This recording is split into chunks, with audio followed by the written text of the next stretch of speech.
right, shalom, good morning, boys. You know, looking out into the world, and I really do thank the Father for being able to live set apart, to be able to raise my children set apart from this world, because we clearly see that we've gone from bad to worse already. We're in an environment where people have literally lost their minds. We've become a society where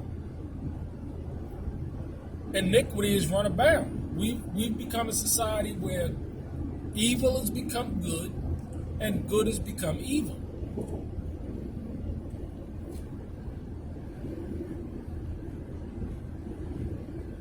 "5 years now, I've been out of the city. And let me tell you, in the past 5 years, I have seen women in general literally lose their minds. Twerking has become the norm. Our daughters and how we dress our daughters, it's whorish. I mean, you go out, even out in the country. I was able to take my daughters out, and we had a great time yesterday. I mean, I took them to like 4 different places. And everywhere I saw young girls dressed so inappropriately, and then the mothers dressed so inappropriately, it's just like, it ain't nothing today. It's nothing to see this kind of stuff. And this is why I remain very stern in my position of how we need to be raising our daughters, how I raise my daughters. Because every time I go out into the world, there's not a single time where we don't get compliments from our daughters. That when they look at our daughters, anybody, we get a multitude of compliments. You know why? Because they look holy. They look set apart. They're not defiled. And people will automatically see this by the way that they're dressed and by the way that they act. I see girls their same age, 3 and 5 years old, with tight pants on, showing their bodies. And what do you think is going to happen to these young girls as they grow up? You think there's going to be a situation where they know modesty, where they know meekness and quietness?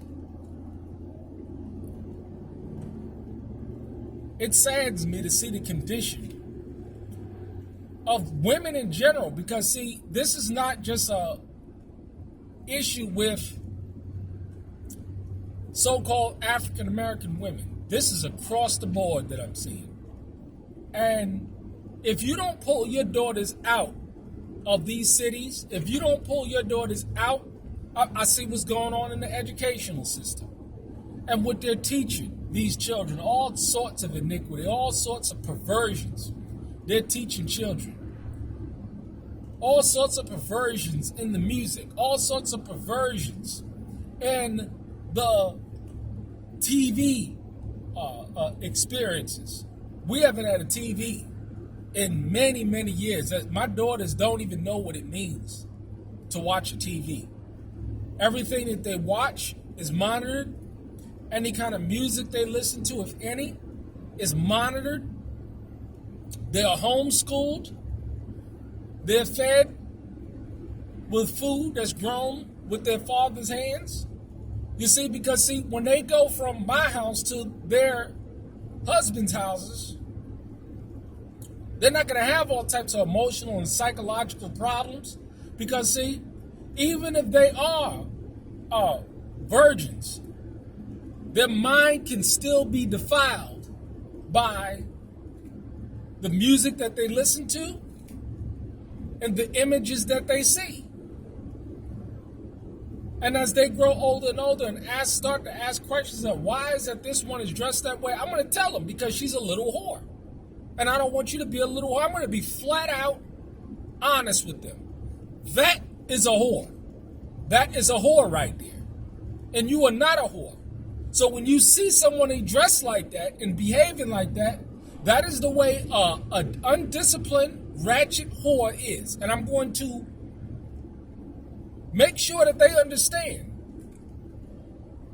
what it means to be virtuous and how to identify a whore so that they don't be that way. I'm going to teach them to look at a situation like that, look at these people in utter contempt. That's how I'm going to teach them. So that they know how not to be and how not to act. Oh, well, you shouldn't teach them that way or whatever. Look at what's going on in society today. Men, if you're raising your daughters, teach them how to be helpmeets. Guard and protect them from all manner of defilements that's going on in society today. Because as the weaker vessel, it don't take much to throw them for a tailspin. It doesn't take much at all. It's sad to see what's going on.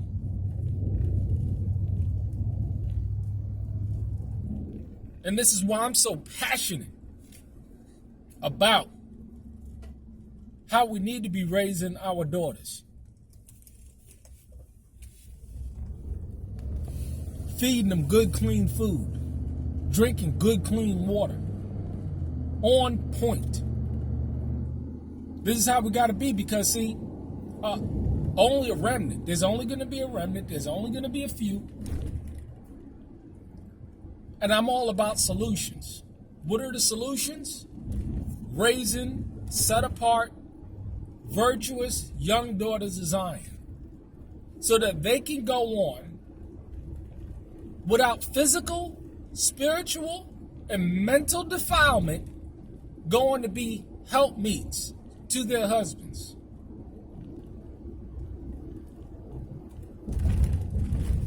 It's a damn shame to see what's going on today. It really is. Who can find a virtuous woman? For her price is higher than ruby. Who can find a lady today in society today? It's a damn shame. It really is. It's heart-wrenching. And this is why we advocate a set-apart life. This is why we advocate living in common unity. What could be so unrighteous about this?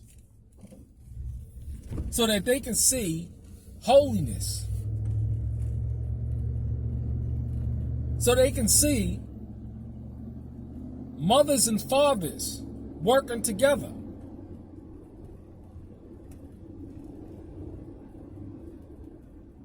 So they can see what it means for a husband to love their wife. So that they can see what it means for a wife to submit to her husband. Because if they don't have a living example, and see, this is why I say by their fruit, the scriptures say, by their fruit you shall know them. If you don't have a living example, then how is it that you're going to expect these young girls and these young men to grow up to be righteous and virtuous? How is it possible? See, it's not possible. It's a slim to none chance. Without the baptism of the Holy Spirit, there's a slim to none chance that they're going to go on to be and a living example. We got so many broken homes and nobody's responsible. We got so many defiled minds. How are we going to do it? Because see, once you got a defiled mind on your on the table, how you gonna fix that? A reprobate mind.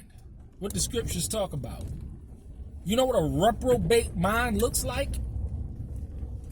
Have you been taught what a reprobate mind looks like? See, we lack the pastors and elders and teachers and preachers, the ordained ones. I'm not just talking about someone that just got on their spirit that they ain't got a camera and they're going to teach somebody something.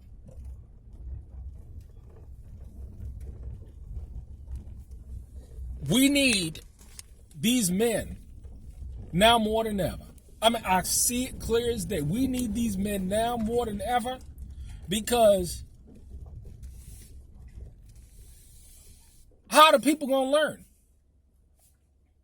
How are the people going to learn what it means to be holy, sanctified?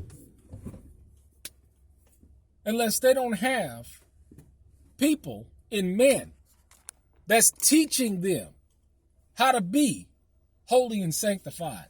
How are they going to be set apart if they don't have people, men of Yah, that's going to teach them how to be set apart? How is it going to do? How are they going to do it? How are they possibly going to do it? We need living examples right there in our face so that we can duplicate righteousness.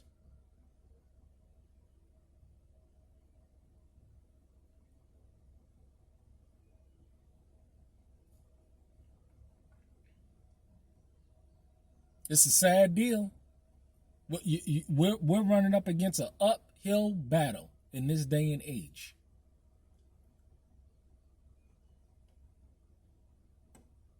How can you hear without a preacher? How can you hear? All these self-ordained, self-taught, self-anointed, self-appointed people out there. It's sickening. And you see the direct result of it. Iniquity, confusion.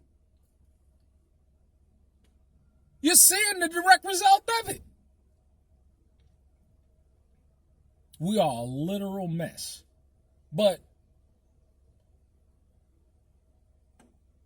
I really do thank the Father for being able to be in a position socioeconomically where I can raise my daughters set apart so whether they know what it means to be loved by their father, loved and taught by their mother, to eat good, clean food, to be homeschooled, to drink good, clean water, and to know what it means to be set apart and be in the love of Yah. Without it, there's no hope. Hey, that's the covenant. You done heard the truth. Who gonna conform to it?